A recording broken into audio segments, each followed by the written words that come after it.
Welcome, friends. I'm so glad you're here with me today because I want to share with you 9 tips that are especially important for those of us with mature skin who are over 50. These tips result from my experience over the past 7 years as a professional makeup artist who specializes in helping older women and who has worked with literally hundreds of older women during this time. I've been incredibly fortunate to meet so many great women through in-person and Zoom classes, in-person and Zoom consultations, as well as presentations to a variety of different women's groups. And I want to share with you today what I've seen and learned, the 9 biggest mistakes those of us over 50 make, which prevent us from looking our very best. If you're new here today, welcome. I hope you find today's information helpful. And if you do, I also hope you'll subscribe to this channel so you can see new makeup and beauty content each week, which is specifically for those of us over 50. And if you're returning to my channel, a huge thanks for your wonderful support. I'm so enjoying getting to know so many of you. All right, let's get to today's topic. The 9 biggest makeup mistakes that I see women over 50 making most often. And by the way, I'll also include in the description box some of my favorite products that can help rectify these mistakes. Not surprisingly, the first 4 involve our eyes. And I say not surprisingly because we start to see so many changes in our eye area as the years march on. Now that can be a little disconcerting, especially with our eyebrows. For instance, who knew that long, wiry white brow hairs could just pop up overnight, right? So let's go ahead and start with those brows. For most of us, except for a few genetically gifted among us, our eyebrows get lighter and sparser as we get older. So filling them in by using eyebrow powders, pencils, pomades, or brow pens truly makes an impact. Let me remove my eyebrow makeup so you can really see the difference that using a good eyebrow product can make. You can certainly see the difference between these 2 brows. The eyebrow where I removed my makeup is quite sparse, and it's definitely gotten lighter over the past few years, and there are a few gray and white hairs sprinkled in, as you can see. The second mistake is not using an eye primer. Eye primer was designed to keep our naturally oily eyelids from spoiling the look of our eyeshadow due to the creasing and smudging that can occur due to that oil. And it does a fantastic job at this. But even more importantly for many of us is how the primer can help our eyes in another way.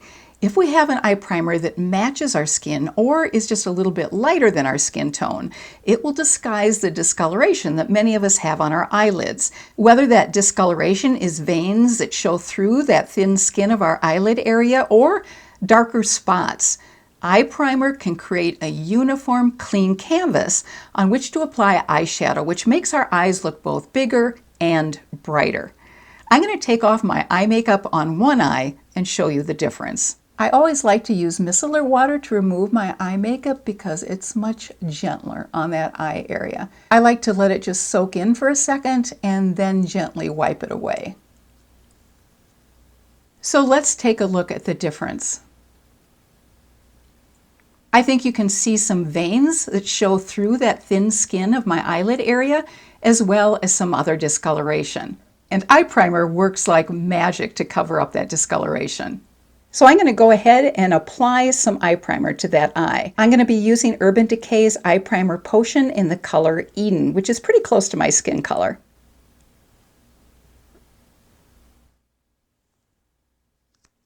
You can use a brush or just your fingers. I like to just quickly dot it on with my fingers and then go all the way from my eyelash area up to my eyebrows. And now let's take a look and see what a difference the eye primer has made on that eyelid.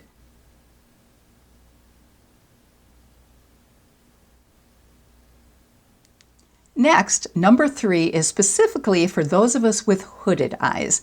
It's not bringing eyeshadow up high enough in the crease so it can actually be seen. Let me show you the difference. I put my eye primer on and now I'm going to put the eyeshadow just in the crease area first. I'm going to be using this eyeshadow palette from Rare Beauty. This is Rare Beauty's True to Myself Discovery palette, and I'm going to be using the 2 brown colors mixed with a little bit of the light orange. So I'm applying it just in the crease, not going above the crease at all. Now I'm going to show you what that looks like as I look straight ahead. So what I'm going to do next is bring the eyeshadow up a little bit higher. So I'm going back into the crease, and then I'm just gently bringing that color up higher. And I'm using circular motion as well as windshield wiper, so I make sure to catch all that skin, which has turned a little bit crepey over the years. And then I'm just going to blend it a little bit. Now this time when I look straight ahead, I think you can see that eyeshadow because I've lifted it above the crease area. It's important to bring this eyeshadow up higher above the crease if we have hooded eyes because it actually makes our eyes look bigger. The fourth mistake involves this little guy. Curling our eyelashes is certainly not the easiest thing to do for many of us, but it's definitely worth the effort to do it. Why?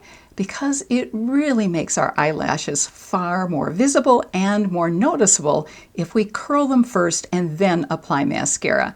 First, take a look at my lashes before I curl them. And now I'm going to curl them, and you'll certainly see a difference. So I like to curl them by going to the very base, holding for 5 seconds, and you'll notice I'm lifting my elbow up to create greater curl. Then I stair step up my lashes, hold for another 5 seconds, and then I keep going until I reach the end of my lashes. And now I think you'll notice a big difference with those eyelashes curled. And now I'm going to go ahead and add some mascara so you can really notice a difference.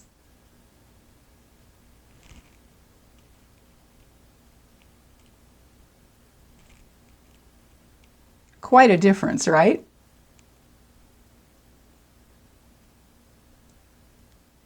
The fifth tip involves our lips.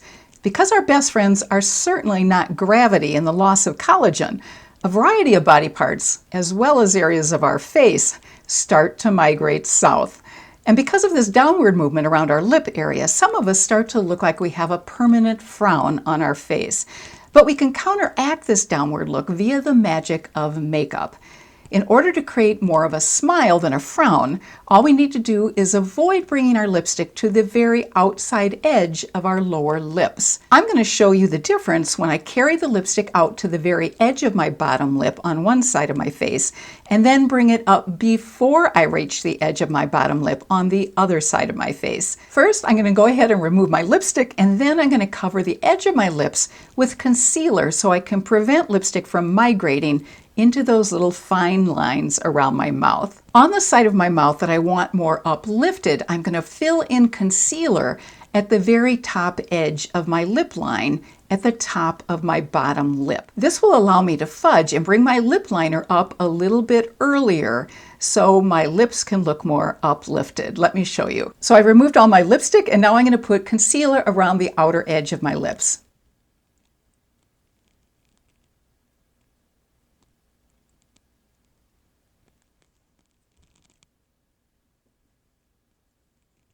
On this side, I'm going to create a more upturned lip and mouth by putting concealer along the very top edge of my lip line. I'm going to fill it in.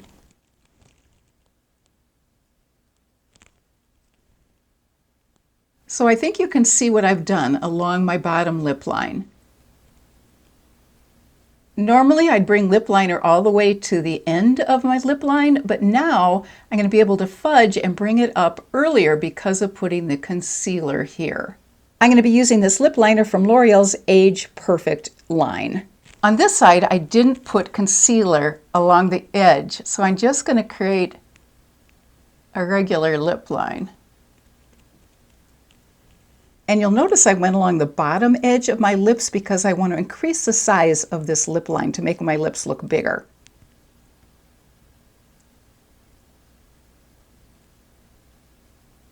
And then I didn't bring my lipstick to the very top edge of my bottom lip. So I added a little bit of lipstick, and I think you can see the difference from this side of my lips to this side of my lips. This is where I brought the lip liner up a little bit before the very top of the outer edge of my lips.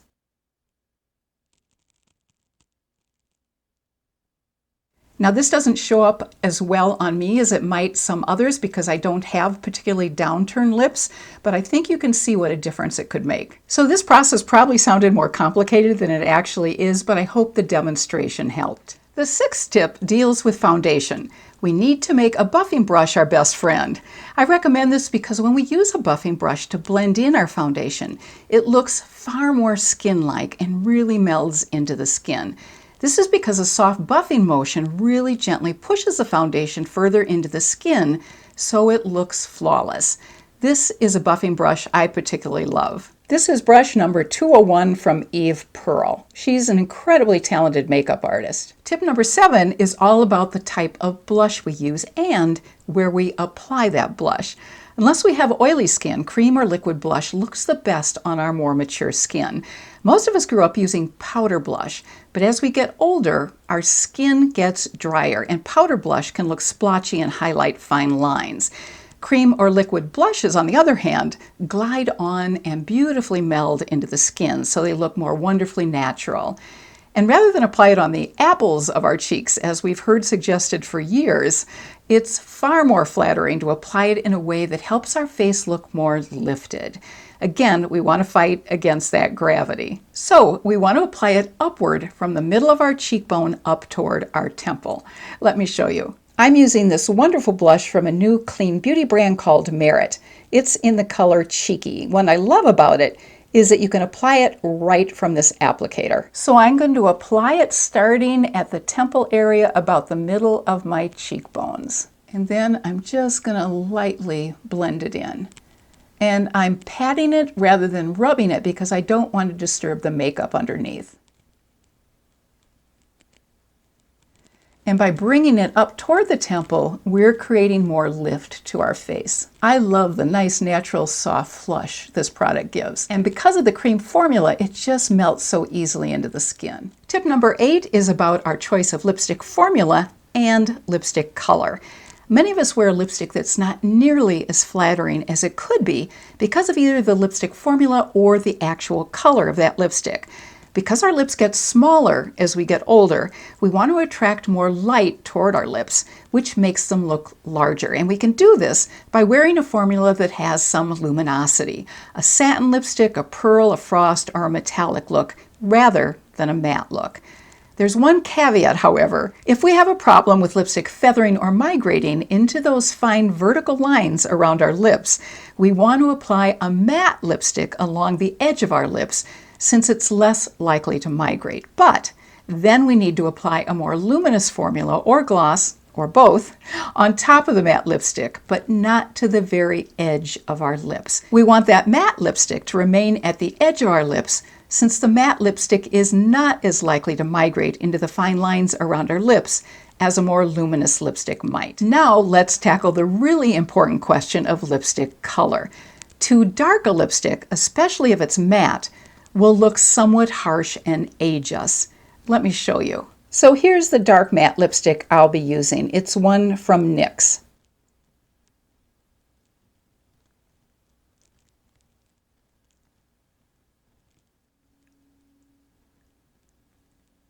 I think you can see how aging and unflattering this lipstick is because it's a matte and it's extremely dark. There is no light whatsoever that reflects off our lips, which makes us look older. Too light a color, more of the nude look, can wash us out since our skin gets lighter as we get older, and wearing a nude lipstick means our lips will blend into our skin tone. In fact, it's been proven in research that the greater contrast we have, the more attractive we are. So we need to create more contrast by wearing a brighter lip color. Let me go ahead and show you a look with a lipstick that's really too light for me.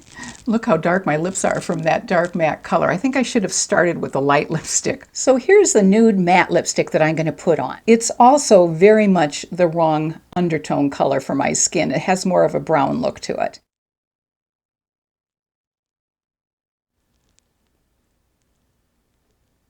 So I think you can see this light lipstick really just washes me out because it's so close to my skin tone. What we really want to see is some differentiation between our skin tone and our lip color. So it's important to find that just right or Goldilocks color that provides some good contrast to our skin and isn't too light or too dark. And the final thing that really makes a difference in how we look is to pick a lipstick that works with the undertone of our skin.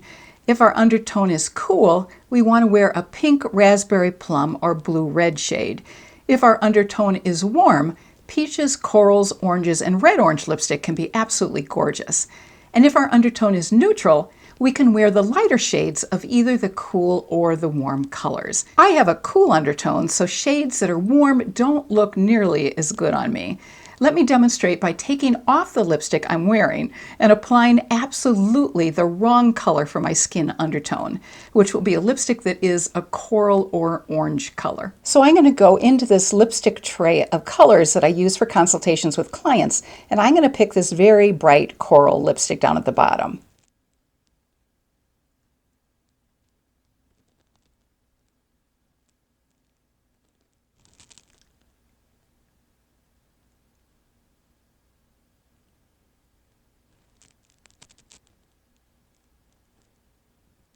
I think you can see that this coral color does not do me any favors at all.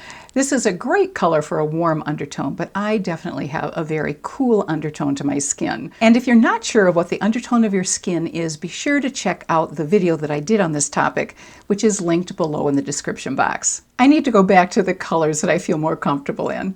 Going back to the colors that I'm comfortable with that work with my skin tone feels so much better. And our final tip, number 9, is a skincare tip because the most important thing we can do is skin prep. And the step that most of us miss most often is exfoliating our skin. Getting rid of the dead skin cells, which dull our face by exfoliating our skin, is a very good investment in time, energy, and money, since it makes our skin look lighter and brighter. And that's because it effectively removes those dead skin cells. Fortunately, there are many great exfoliators on the market, and it's also easy to make your own DIY version as well. So this wraps up our 9 tips, and if you need more information about what to do for sparse eyebrows or hooded eyes, or how to find the undertone of your skin so you can pick out the best cheek and lip colors, I've put links to videos I've done on all of these topics in the description box below. And just for a change of pace, in the comments section below, I'd love to know and hope you'll share with us a favorite piece of music that never fails to lift your spirits. I happen to love Celebration by Kool and the Gang, and also that wonderful song Happy. And speaking of happy, I hope you stay happy and healthy and have an absolutely fabulous rest of your day. Take care.